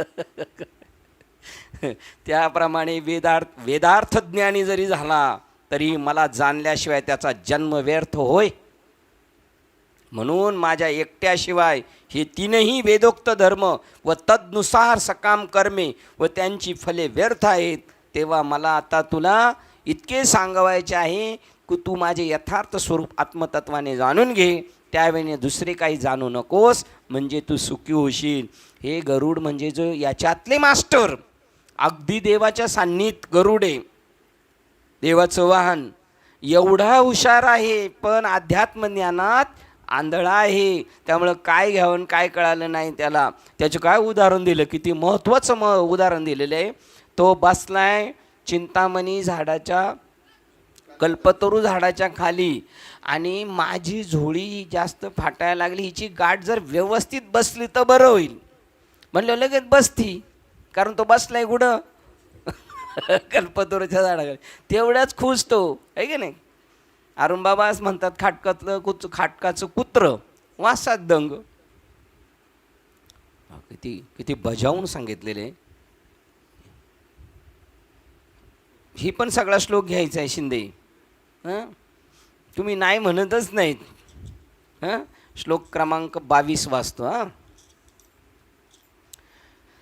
परमदेव जो नारायण त्याच्याशी एकरूप होऊन चिंतन करणारे जी लोक मला सर्व प्रकारे उपासतात त्या सतत ध्यान करीत असलेल्या विरक्तांचा योगक्षेम मी वाहतो. आपली सगळी काळजी कोणाला आहे? मैं प्रभू की चिंता करे. काय मैं क्यों चिंता करूं, मैं तो प्रभू का चिंतन करू. बरोबर, मी कशाला चिंता करू? मी देवाचं काही संकट आलं का चिंतनाला बसायचं, आणि संकट गेलं का परत आपलं चालू आहे ते धंदे परत चालू ठेवायचे. हे पहा, जे आपल्या चित्ताने व सर्व भावे करून माझ्याच ठिकाणी उक्ते विकले गेले आहेत. काय भार काय साखरे बाबांचं हे उक्ते नसणार आहे, याच्यामध्ये उक्ते असणार आहे काय? सर्व भावेसी उखिते 18 उखिते एकंदर संपूर्ण जो ओपिले मज चित्ते. विकला जे पुरुष आपले मनाभावाने मला विकले, जैसा गर्भ गोळू उद्यमाते 20 नंबर काय आहे उद्यमाते, 20 उद्योग बघा. आणि उक्ती हा शब्द महत्त्वाचा यांनी टाकला आहे, त्याच्यात पण आहे ना. उक्ते सर्व भावेसी उखिते. उखिते म्हणजे उक्ते येत नाही इकडे, अर्थ इकडे वेगळा दाखवला आहे. एकंदर संपूर्ण म्हणजे उक्ते. हां, उक्त म्हणजे संपूर्ण. हां, उक्त घेतलं. हां बस, हे एकदम बरोबर आहे. तसे हे उक्ते विकलेले आहेत देवाला. आपण उक्ते नाही विकलेलो, आपण किलोवर विकलेलो आहे. एकदम बरोबर भाव वाटले. हे पाहिजे आपले जे आपल्या चित्ताने सर्व भावे करून माझ्या ठिकाणी उक्ते विकले गेले आहेत. ज्याप्रमाणे मातेच्या गर्भातील बालक कोणत्याही व्यवहारास जाणत नाही, बस बस ते देखे की माझे मायच, त्याप्रमाणे बस त्याला माहिती आहे माझी आईच माझं काहीतरी, तसं माझा भगवंतच आहे बस, बाकी ज्याला काही दुसरं माहीत नाही. त्याप्रमाणे माझ्या विना ज्या दुसरे चांगलेच वाटत नाही, ज्यांनी माझ्या प्राप्तीचंच आपल्या जीविताचे सार्थक ठरविलेले आहे, अशा प्रकारे एकनिष्ठ अंतःकरणाने जे माझे चिंतन करून माझी सेवा भक्ती करतात, तशी त्यांची सेवा मीच करतो. क्या बात आहे. तुम्ही त्यांची सेवा केली का ते तुमचे देव ठेवत नाही, कोणाचं साधू कोणाचं ठेवत नाही. बघा किती वाक्य. 37 नंबरचं काय आहे बघा. सर्व भावेसी उखिते जे ओपिले मज चित्ते, जैसा गर्भगोळ उद्यमाते. बघा आईचा गर्भातलं जो पोरगा आहे ते जसं आईशिवाय दुसऱ्याला जाणत नाही, कोणीही नेणे तैसा मी वाचून काही, आणि गोमटेच नाही, दुसरं काहीच नाही आवडत त्यांना. मजची नाम पाही जिनिया ठेवले, त्याचं जगणंच माझ्यासाठी आहे. ऐसे अनन्य गती के चित्ते, असा अनन्य गती चित्त के चिंतित साते माते सतत जे उपासित तया ते मीची सेवी. बघा जे मला अनन्य, जे माझी सेवा करतात, माझंच त्यांच्या डोक्यात आहे, मग त्यांच्या डोक्यात मी आहे तर माझ्या डोक्यात कोण आहे. हां, अशा प्रकारे एकनिष्ठ अंतःकरणाने जे माझे चिंतन करून माझी सेवा भक्ती करतात, तशी त्यांची सेवा मीच करतोय. हे अतिमहत्त्वाचं आहे. काय 37 जे उपासित आहे ती मीची सेवी, सेवी मीची सेवी. तिकडं काय अर्थ आहे 37चा काका साहेब. याप्रमाणे एकनिष्ठ चित्ताने माझे चिंतन करीत असता, जे माझी उपासना करतात त्यांची सेवा मीच करतो. हां, मीची सेवी, मीच त्यांची उपासते चित्ते चिंतिता ते माते, त्यांची सेवा मी करतो. ते माझी भक्ती सेवा करतात आणि तशी त्यांची सेवा मी करतो. ते ज्या क्षणी एकनिष्ठेने माझ्या भजन भक्ती मार्गास लागले, त्या क्षणी त्यांची सर्वोत्तपरी चिंता मला पडली. क्या वाती. बघा पुढे, ते एकवटून नाही जे क्षणी अनुसरली गा माझी आवाहनी, तेव्हाची तयाची चिंतवणी मजची पडली. काही आपल्याला लोड आला तर सगळा देवावर ढकलून द्यायचं, घरच्यांवर राग नाही काढायचा, काही झालं तर सगळं देवावर सोपवून द्यायचं, मग तो आपलं काम सगळं करतो. त्याची चिंता मला पडली जाते. आणि आपण जर म्हणलं मी घेतो माझी चिंता, तर म्हणतो मग मला बाकीच्यांचं याचं करतोय तर करू दे याला. मग जे जे काही करावायचे ते मनात आणतात, ते सर्व मलाच करावे लागते. मग तुम्ही आपण जे डोक्यात घेऊ ते होणार है का. पथ्य झालं महाराज, याच्यासाठी तर करायचे सगळं. मग जे जे काही करण्याचे ते मनात आणतात ते सर्व मलाच करावे लागते. ज्याप्रमाणे पंख न फुटलेल्या पिल्लाच्या जीवनाकरता पक्षीन जगते. आणि कशी जगते, कशी जगते, ती चारा चोचीत घेऊन येते आणि त्याच्या बळद चोचीत ते चारा ढकते. त्याला खायची सुद्धा काय नाही, खायची सुद्धा अक्कल नाही. त्याला ते तिच्या तोंडात त्याच्यावर होते, खा खा खा. किंवा लहान तहान किंवा आपली तहान भूक काही जास्त कळत नाही, अशा आपल्या तहान्या लेकरास जे हितकर व सुखकर असेल ते आईलाच करावे लागते. त्याप्रमाणे जे मला मनपूर्वक सर्व भार मजवर टाकून भजले, त्यांचे इच्छित सर्व काही मीच करतो. त्यांचे इच्छित जे जे इच्छी प्राणी तिथे पूर्वी चक्रपाणी. त्यांना माझ्या ऐक्याची शुद्ध ब्रह्मस्थिती प्राप्तीची इच्छा असेल तर त्यांची तीच आवड पुरवतो. त्यांना माझ्या ऐक्याची शुद्ध ब्रह्मस्थिती प्राप्तीची इच्छा असेल तर त्यांची तीच आवड पुरवतो किंवा माझी सेवाच करावी असे ते म्हणतील तर त्यांच्या व माझ्यात प्रेमभाव उत्पन्न करतो. ब्रह्मभाव ऐक्यभाव पाहिजे ते, किंवा प्रेमभाव पाहिजे, माझ्यामध्ये प्रेमभाव उत्पन्न करतो. बघा, त्यांना जे पाहिजे, जे जया पाहिजे ते आहे रे. 41 बघूया. आता काय सगळंच घ्यायला लागतं काय ना, मला वाटतं. तया माझी या सायुज्याची चाड. 31 सायुज्याची चाड पाहिजे असेल, मला सायुज्य मुक्तीच पाहिजे तर तरी तेची पूर्वी कोड, त्याची इच्छा का सेवा म्हणती तरी आड प्रेम सूर्ये सुये. बघा, का सेवा म्हणती तरी आड. आडचं काय वाक्य दिलं? 33 मध्ये म्हणती सेवा, का सेवा म्हणती तरी प्रेम सुये. सुये म्हणजे काय? 34 घालतो. 38 वाचली ना? किती? 41 पहा. त्यांना माझ्या ऐक्याची म्हणजे शुद्ध ब्रह्मस्थितीची प्राप्तीची म्हणजे सायुज्य मुक्ती हवी असेल तर ती व त्यांची तीच आवड पुरवतं किंवा माझी सेवाच करावी असे ते म्हणतील तर त्यांच्या माझ्यामध्ये प्रेमभाव उत्पन्न करतो. 41 काय साहेब? त्यांना जर माझ्या एकरूपतेची इच्छा असेल तर तीच त्यांची आवड मी पूर्ण करतो, किंवा ते माझ्या सेवेची इच्छा करतील तर आम्हा दोघांमध्ये प्रेम घालतो, म्हणजेच मदविषयक प्रेम त्यांना देतो. त्यांना असं वाटायचं असं, बस आम्हाला नको मोक्ष नको, आम्हाला देवा तुझी भक्ती करायची. तर त्यांना अजून एक्स्ट्रा एनर्जी येतो, तर माझ्याविषयी प्रेम वाढेल असे भक्त आपल्या मनात जो जो हेतू धरतात तो मी त्यांचा पुढे पुढे होऊन त्यास देऊ लागतो. मशाल जीव होतो. मला वाटतं पुढंच वाक्य येईल. तो नको म्हणलं तर घे घे घे घे. सेम कसं सांगू तुम्हाला? तुम्ही सांगा बरं कसं. नानी सांगतील झटकन. तो नको म्हणला तरी घे घे घे घे. नाही. हां, माझा हात पुरतो का?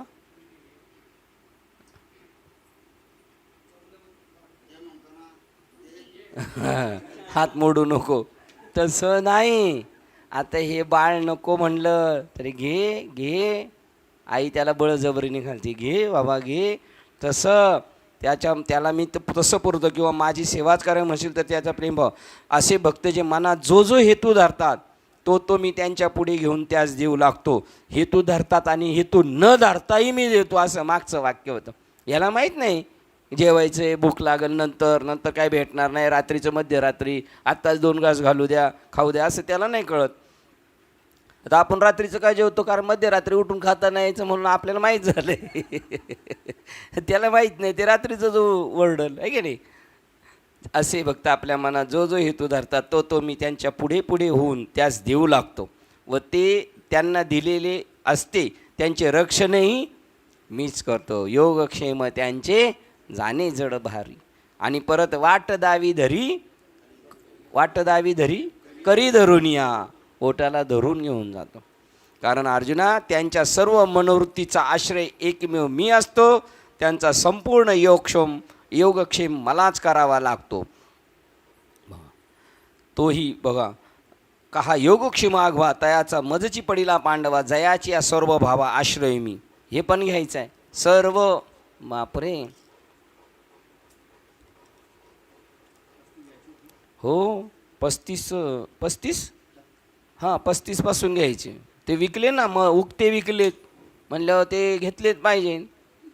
कॉन्ट्रॅक्ट त्यांनी घेऊन टाकलं सगळं. आता याचा मी कार्यक्रम फत्ते करणार असं कोणी ठरवलं? देवाने ठरवलं याचा कार्यक्रम मी फत्ते करणार आहे म्हणून. अरे वा, थांबायलाच पाहिजे आता. वेळ झाली आपली, झाली नाही आपली वेळ. असो, कितीला थांबतोय आपण? 343ला थांबतोय. ग्रंथराज ज्ञानेश्वरी अध्याय 9 ओवी क्रमांक 343 आणि श्लोक क्रमांक 22ला आपण थांबतो. झालेली सेवा हृदयस्थ सद्गुरू सच्चिदानंद श्रीपाद बाबा रामदास बाबा, अधिष्ठान परमात्मा श्री ग्रंथराज ज्ञानेश्वरी संत मालिका तसेच तुम्हा संत वृंदांच्या चरणावर सेवा समर्पित करून सेवेला इथे पूर्णविराम देत आहे. पुंडली गौरदेव हरी विठ्ठल श्री ज्ञानदेव तुकाराम पंढरीनाथ भगवान की जय. माऊली ज्ञानेश्वर महाराज की जय. जगद्गुरु संत तुकाराम महाराज की जय. शांती ब्रह्म एकनाथ महाराज की जय. सचिदानंद श्रीपाद बाबान की जय. सचिदानंद सामदास बाबान की जय. अवधूत चिंतनम श्री गुरुदेव दत्त गोपाल कृष्ण भगवान. भगवान की जय. बोलो रे भाई सब संतन की जय. गणपती बाप्पा. मोरया. आता विश्वात्मके देवे येणे वाग्यज्ञ तोषावे. तोषोडी मज द्यावे पसाय दान. जे खळांचे व्यंकटी सांडो या सत्कर्मी रती वाडो. भूता परस्परे जडो मैत्र जीवांचे. दुरितांचे तिमिर जावो. विश्व स्वधर्म सूर्य पावो. जो जे वांचिल तो ते लाभो प्राणजात. वर्ष तो सकळ मंगळी. ईश्वर नष्टांची मांडियाळी. अनवर्त भूमंडळी भेट तुता भूता. चला कल्पतरूचे आरव. चेतना चिंतामणीचे गाव. बोलते जे अर्णव पियुषांचे. चंद्रमेचे आलांछन. मार्तंड जे तापहीन. ते सर्वाई सदा सज्जन सोयरे होतू. किंबहुना सर्व सुखी पूर्ण होनी तिन्ही लोकी. भजी जो आदि पुरुषी अखंडित आणि ग्रंथोपजीवे विशेषी लोकी. दृष्टादृष्ट विजय होवावेजी. एत म्हणे श्री विश्वेश्वरा हो. होईल दान पसाओ. येणेवरे ज्ञानदेव सुखिया झाला. येणेवरे ज्ञानदेव सुखिया झाला. येणेवरे ज्ञानदेव सुखिया झाला. हरिओम शांती.